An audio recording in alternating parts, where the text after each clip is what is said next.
was like, listen, all I know is that when I get to heaven, I want to get to heaven completely exhausted, totally wiped out. And I know you live that way as a parent of going, I want to get to the end of this knowing I poured everything I had into my passion, into what God put me on this earth to do. I want to get to heaven absolutely exhausted. I hope that I'm remembered for the mom I was to our kids, not having that myself, and the wife I was to you, but also how I loved people, made them feel celebrated and known and welcomed and included. I always feel like you are literally the friend to people that a friend would like to have. In the words of my song. Live Like You Were Dying. Oh, yeah. Emily West, I loved journeying through summer of 2025. We've survived. Family intact.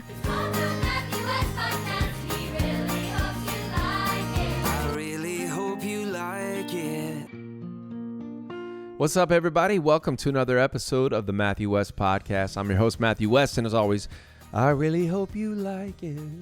I don't even think I sang the wrong notes there, or the right notes. Who knows? Anyways, I'm so glad you're joining me today. Excited for today's show. Going to get to catch up with Mrs. West.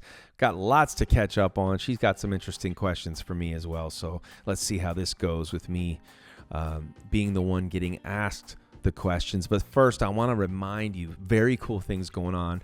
Our Alaskan cruise with the West family, some special guests, some incredible artists, is on sale now. 2026, July 12th through the 19th of 2026, we are going to be cruising to Alaska.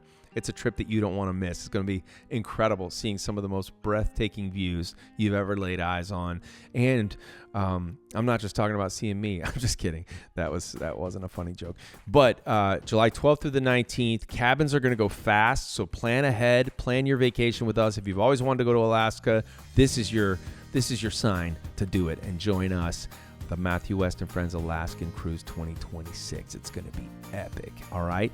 And then also, our annual Come Home for Christmas weekend is taking place in Franklin, Tennessee this December. It's amazing. Every year, we've got people that come in from all around the country. If you've ever wanted to hang out Christmas time in a magical place like Tennessee, you're not going to be disappointed.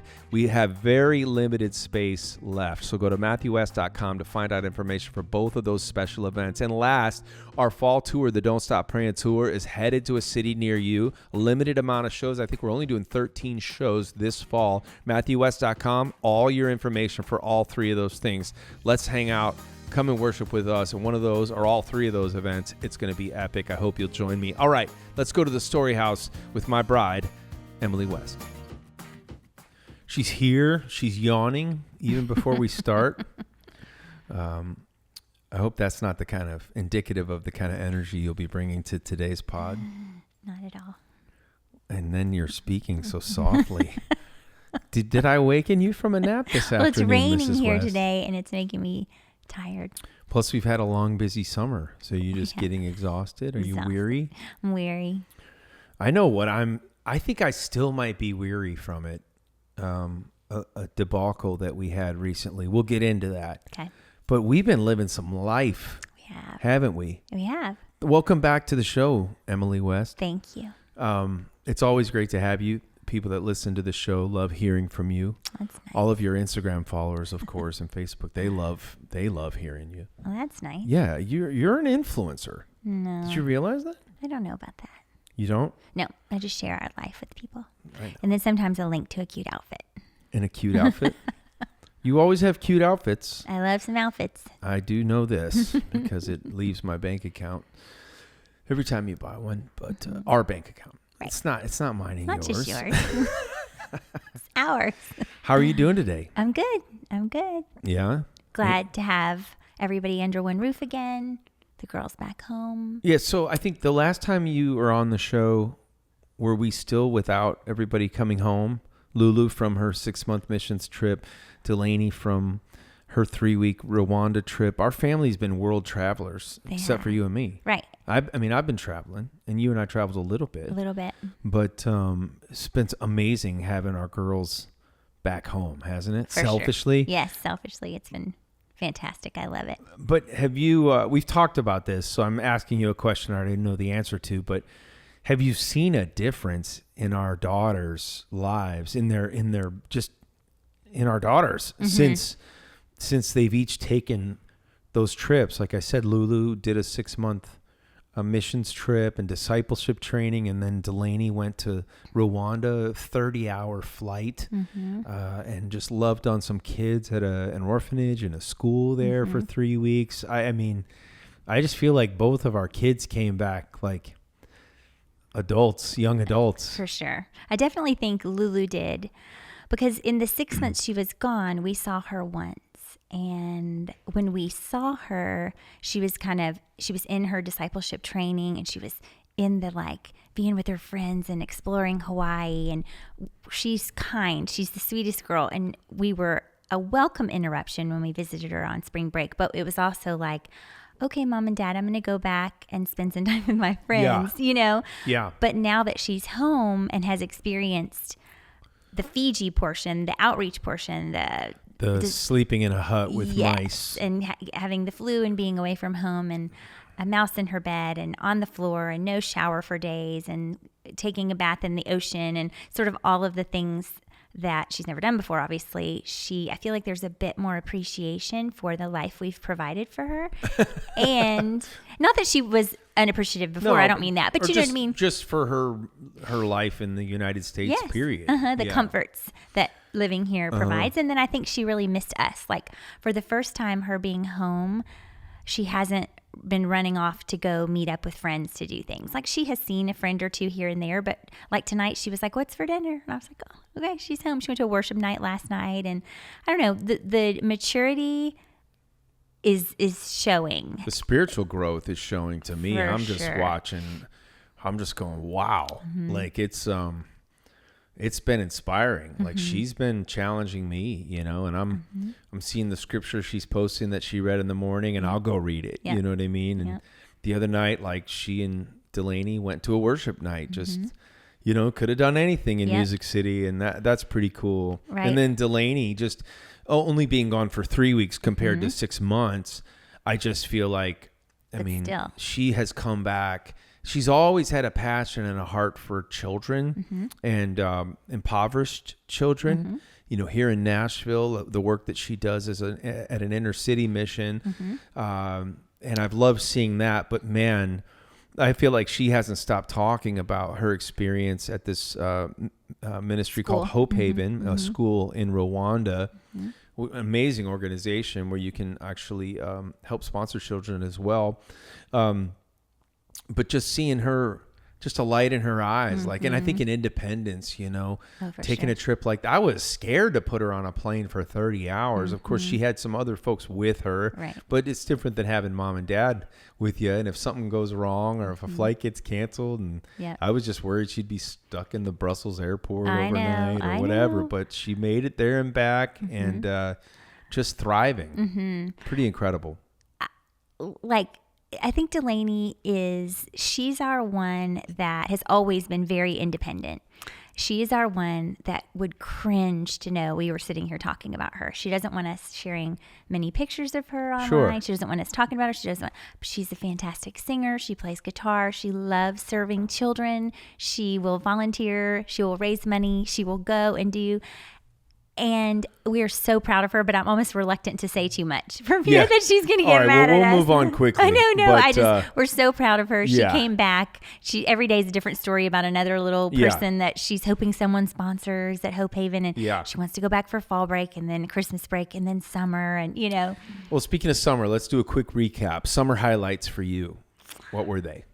For sure, Carnegie Hall, you in a tuxedo with an orchestra and a choir behind you. Yes. That was magical. That was really, I loved that. I wish that had been filmed. People were asking me on the internet. There's like rules against it, I guess. But we'll come back to the Carnegie Hall show because we got to tell a story of what took place. Oh, yes. Upon our trip home. But okay, let's go top 3 then. What else would be on your list for the summer activities that we had? Or things that you got to do? I've just loved having us all together. You know, like our kids often ask if they can bring a friend on a trip, but like Florida, just the 4 of us. Going to the beach for a little while or 4th of July. 4th of July was super fun. I thought you were going to say 4th of July. That's my favorite holiday. I do love 4th of July. It was a little smaller this year. It was still like 17 people. Yeah. But everyone brought food and you and your friends shot off what I like fireworks. to call redneck fireworks. And Yeah, it was pretty. One of our friends went like big time. Normally, it's what I call an ironic fireworks show, where like I buy the crappiest fireworks, and then we all ooh and ah as if it's like, you know, the downtown fireworks. But our friend this year brought downtown fireworks to our front yard. I thought we were going to get arrested. And then I would light my little ones. You know what I mean? And my buddy was like, it's like Lee is Israel and you're Iran, you know, but yeah, it was fun, man. 4th of July is always a good time. Had some good barbecue, had some friends over. And yeah, it's funny. I was thinking about, I don't know. We were in New York City, during Pride Month. And while we were there, we found out that they have a parade, not just one day, but every Sunday for the entire month. They blocked off Fifth Avenue for like a mile and a half, 2 miles. Like you couldn't get you couldn't go east to west in the city. No. On Sundays. Right. And on that Sunday, on the one Sunday we were there, we got caught stuck in it. Yep. And I saw some things that I don't care to ever see again. It was beyond a pride parade. It was a anything goes, like show your, I mean, it was, you know, it was freaky. Not going to lie. I'm not going to say too much about it. It was grotesque. Yeah.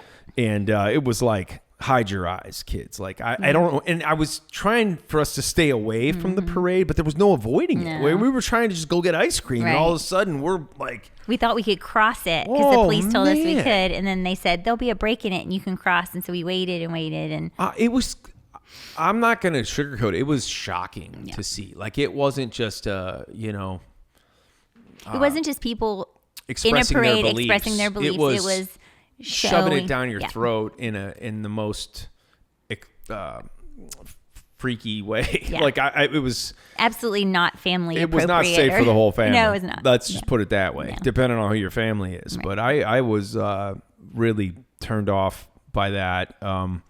And I guess what I'm getting at is on the 4th of July, I was just struck by like just the unevenness of what we pay tribute to and how long we pay tribute to it. You know what I mean? Yeah. Like one day to celebrate our freedom. And so I was kind of on a mission for the month of July to go, no. Like, I'm not doing that. Like, I think we need to, I think there's certain things that need more attention. Like, God bless our troops, right? Can we say that enough? God bless our country, you know? Thank you, Lord, for the freedom that we have in you most of all. And then thank you for the freedoms that we enjoy in the United States of America. You know, that sounds like, maybe that makes me sound like an old guy or whatever. I don't patriotic, care. Right? Yeah, I want to be more patriotic. Sure. Do you know what I mean? But the 4th of July was just so much fun. Like, it is such a day of, you know, where you're feeling patriotism and you're looking at the flag in a new way, and hopefully remembering that came at a cost, you know. Right. It's like we should be doing that every day, you know, the whole month of July. For sure. You know what I mean? I agree. They're doing a parade every Sunday in New York City for other reasons, but so yeah, 4th of July was amazing. We got to travel a little bit. We had, you know, a great summer here in Nashville, Tennessee, and a hot summer at that. Very hot, yeah. I liked taking sunset, you know, evening walks with you. My one complaint, if I may, is that you'll only walk with me on the days that you haven't washed my hair. Washed your hair? Right. Because it's so hot and I get sweaty. And if you had long hair, you would understand. Because it's washing, conditioning, blow drying, curling. It's an ordeal. Yeah. My daughter's curling. Yeah. So I don't want to do that every day. So like today, I would not walk, even though it's raining, because I washed my hair this morning. But tomorrow I will. Yeah. So sometimes you just leave me to walk by myself, which is not cool. With the dogs. But yeah, so our New York trip was interesting. It was fun. I got to play Carnegie Hall for the first time ever, 200 voice choir orchestra. I did wear a tuxedo. Yep, I love that. You like it when I wear a tuxedo? I do. Does it remind you of our wedding day or something? Maybe so. You don't wear suits or tuxedos as very often, so I just love it when you do. I think you look so handsome. Thank you. But that really was a special night. and you and the girls were there. Mom and Dad were there. It was fun. It was so fun. The whole trip to New York was fun. It was. We walked miles and miles and shopped and we ate some really good food. You have the gift of finding the best pizza Unfortunately, on every I do. block. Right? My favorite pizza this trip was Prince Street Pizza. It was like that pepperoni pizza that we had it delivered to the hotel right when we got landed. There. That's what I like to do. Right when I land in New York, get some food in my belly right away. Right away. It was delicious. And then what was the coffee, the like latte on tap? We went to, it was like a TikTok famous place called Cafe Paradiso, and they had it was like salted caramel butter oat latte. I don't know what it was, but it was on tap, and it was, sometimes like if you see something on social media, it like doesn't quite live up to the hype. That lived up to the hype. Did it? Yeah, it was delicious. You're not a coffee drinker. We've tried to make you a coffee drinker. I know, it all tastes the same. The girls are into it though. They love it. And Delaney likes her matcha. Yes, which matcha. I'm not a huge fan of matcha tea, but she loves it. Yeah. Guys, my friends at Simply Earth have started a company that makes it easy to create your own candles, soaps, and more, even for beginners like me. With the Simply Earth recipe box, you can make your own DIY natural products. Emphasis on the word natural, meaning good for you. And yes, I hope to show you some of me making some of these products myself soon. Why try it? Each box delivers pure natural ingredients and simple recipe cards right to your door. So start making natural DIY products while listening to the Matthew West podcast, of course, each week. Now, they tell me they have over 6,000 5-star reviews, and each month brings a new theme to explore. Plus, check this out. This company, Simply Earth, donates 13% of their profits to help end human trafficking. How amazing is that? So do your part to help end human trafficking and sign up for Simply Earth. Are you ready to get started? Go to simplyearth.com and use code WEST to get a free car diffuser with your subscription. Don't wait. These guys are awesome. You're going to love it. Join the Simply Earth community today. Help end human trafficking. Go to simplyearth.com to get started.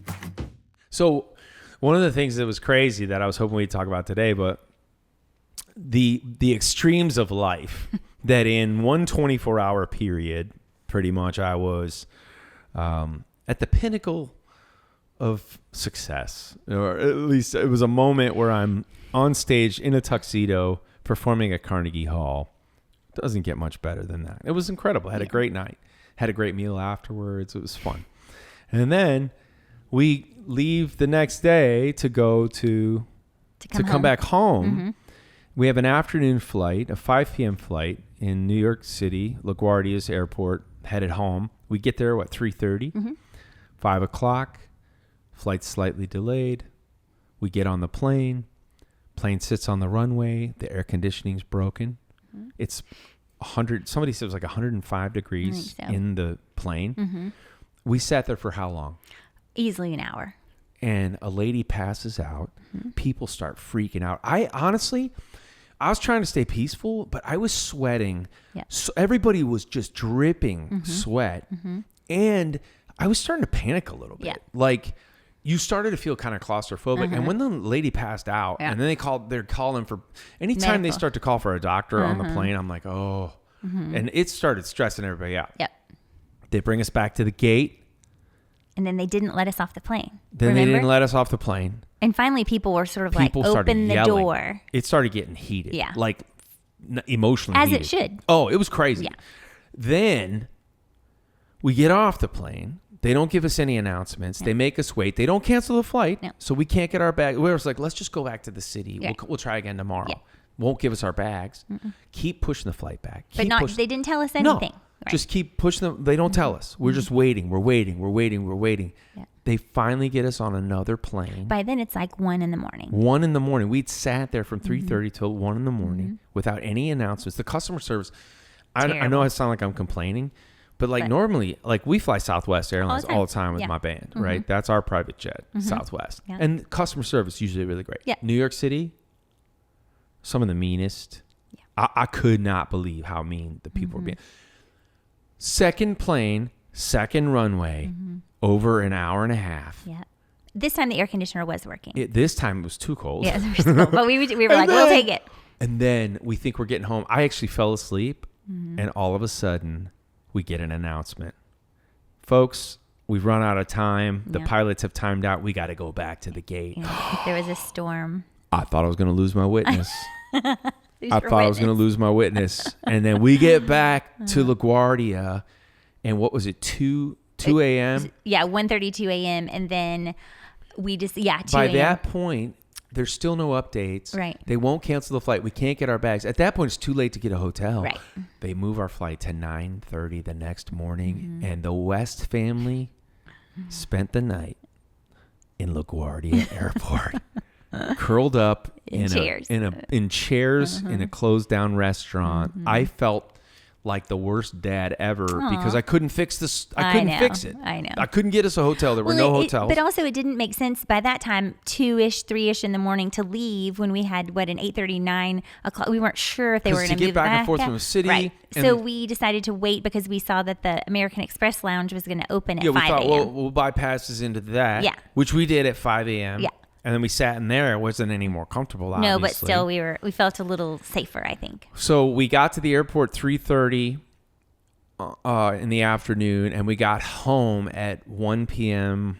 the following day with no sleep. No sleep. I had that Aura ring, and it literally was like, what's wrong? Go to sleep. Something's wrong here. And that was a nightmare. I mean, first world problems, obviously. And as much as I fly, I would have thought that stuff had happened more often. I know, that's never happened to me either. The second time, it's my second time, I think, in a year that I've spent the night in the airport. Philadelphia was the other one. And I will say, the Philadelphia airport, I love the people of Pennsylvania, but they've invested no money in cleaning their airport. And didn't they close the bathrooms and close everything? Everything was closed. Yeah. Right? At least we had Shake Shack and... Yeah, Shake Shack didn't close. No, we got some in New Shake York. Shack late at night. But my goodness, what an ordeal that was. And you girls were very much, you were troopers. Girls were troopers, yeah. We survived it. We were fine. We lived to tell the story. Yes. But I will tell you, I got to say, Southwest Airlines, unless you want to come and sponsor my podcast, I really... Yeah. And no, really disappointed. Well, I will say on our flight that finally got us home, the pilot and the flight attendants all apologized. Remember, he got on, he's like, hey, just learning what went on with you guys. We're so sorry. He handled it really well. Yes. But the thing that worried me was when we were on that really hot flight and the woman passed out, once we did get to the gate and people were starting to get upset, the flight attendant got on the intercom and just goes, everybody out. Yeah, she was and mean. It's like, no. You have to kind of do this. Everybody's, their tension, you know what I mean? Yeah. Emotions are high. People are hot. They're this mad. This one guy, I was trying to get off the plane, and my pet peeve is when people are seated further back and they think they can come up and just cut in front of you to get off the plane. We're all getting off the plane. Right. It's not your turn. So this guy runs in front of me after it's 110, right? And we're sweating. I'm like, this is not the time to cut. And I was like, I was like, dude.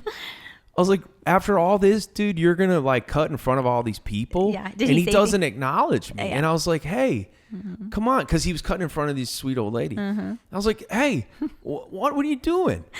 And he turns around and he speaks to me in a language I didn't understand, but it sounded like he was swearing at me in Russian. Yeah. And I was like, he was like, okay, yeah. I'm just not But she makes you think maybe he was having a panic attack. I don't know. The people in front of me, there was a man and a woman and that were in the window seats, and the aisle in the middle had already gone out, and he said, go ahead. And she goes, no, go ahead. And he goes, no, go ahead. And I went, you guys go. There's no time for this. Yeah. I was shushing him along. So how did you keep your cool? Or did you not? Well, that was the only thing I did, that I was just like, no, just go. Go.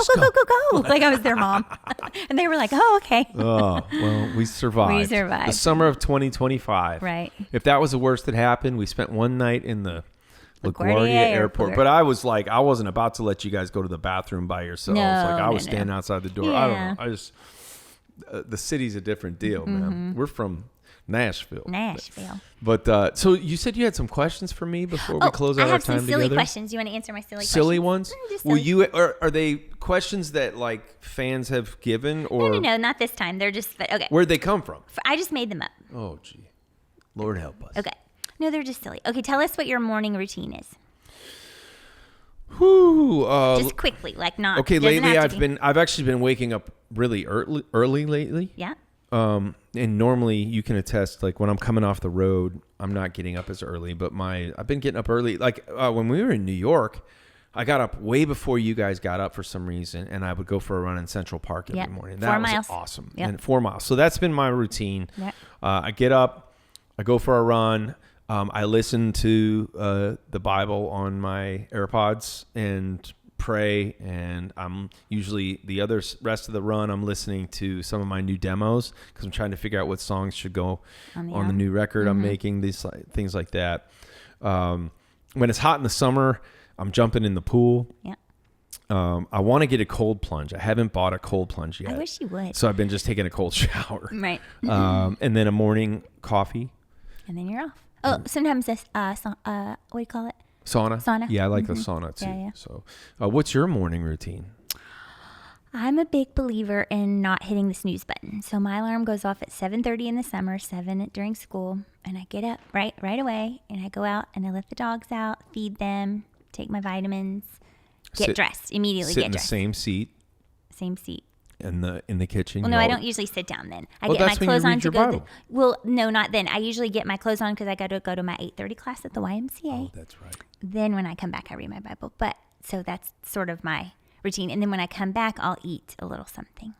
That's right. Yeah. But I'm just like, and then I make the bed every day. You're very good about a morning routine. I like a morning routine. You're better than I have been, but You're getting better. I'm getting better. Mm-hmm. It's just I've felt so much better when I get up, and sometimes I like to work out later in the day, but the morning has been better for me. Yeah. So, and I've had such busy days that like getting it started with I did that this morning before we recorded podcast. Just like go for my run. Yep. Get it done. Yeah. Okay. What's your next question?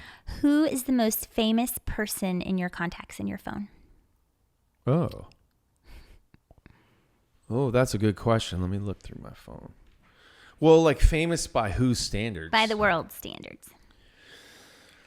Let's see. I have Dennis Quaid. Oh, that's a good one.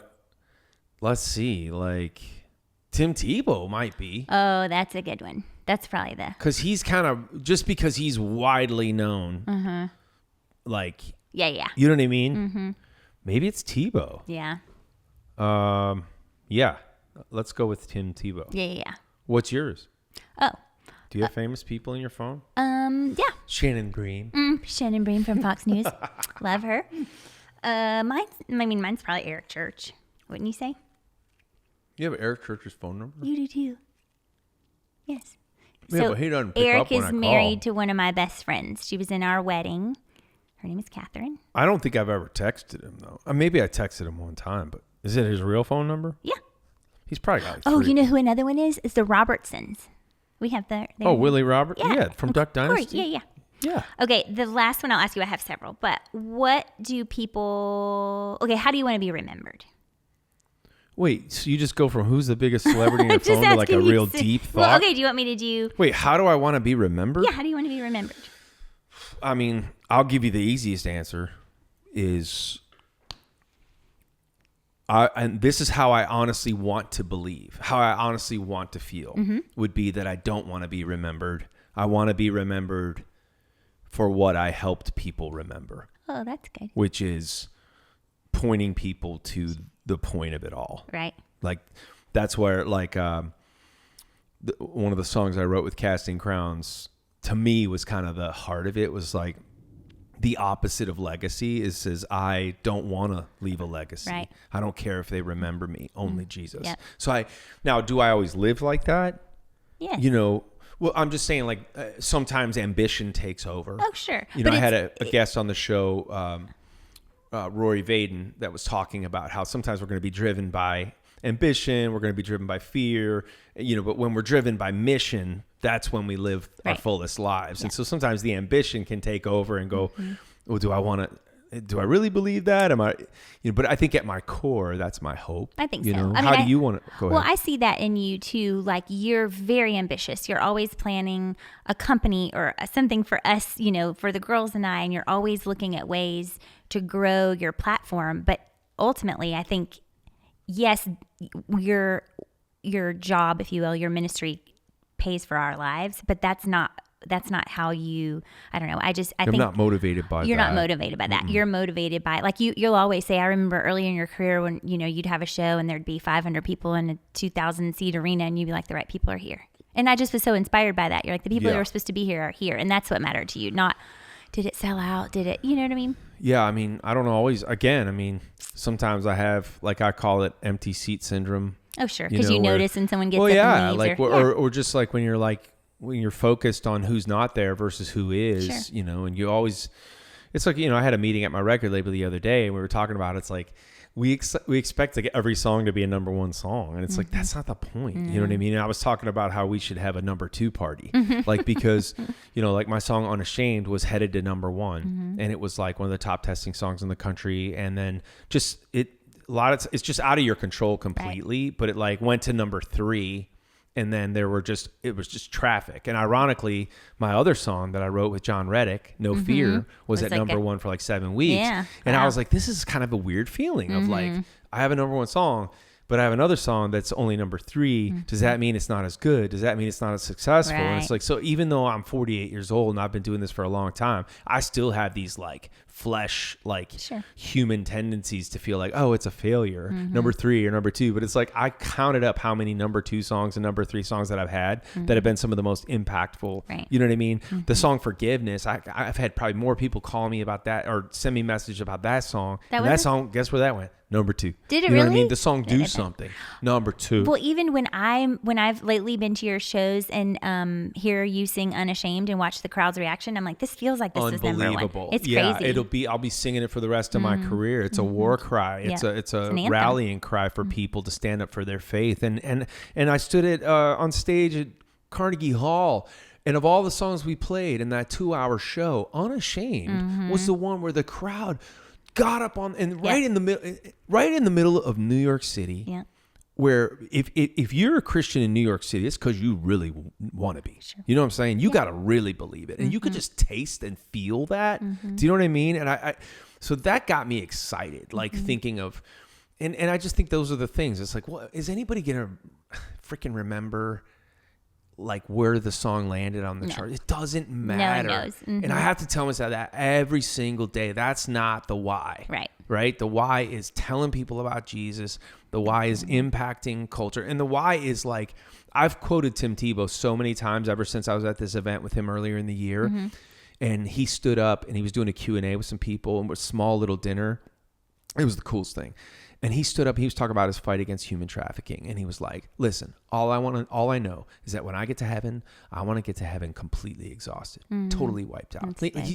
Like a real athlete would say, like, I left it all on the field. And I've always felt that inside of me. Like, and I know you live that way as a parent of going, I want to get to the end of this. No, and I poured everything I had into my passion, into what God put me on this earth to do. I want to get to heaven absolutely exhausted. I love that. And it's like, I'm going to find a way to get that in a song someday. But I love that. And that's how I feel. Right. So that's how I want to be remembered. Yeah. What about you?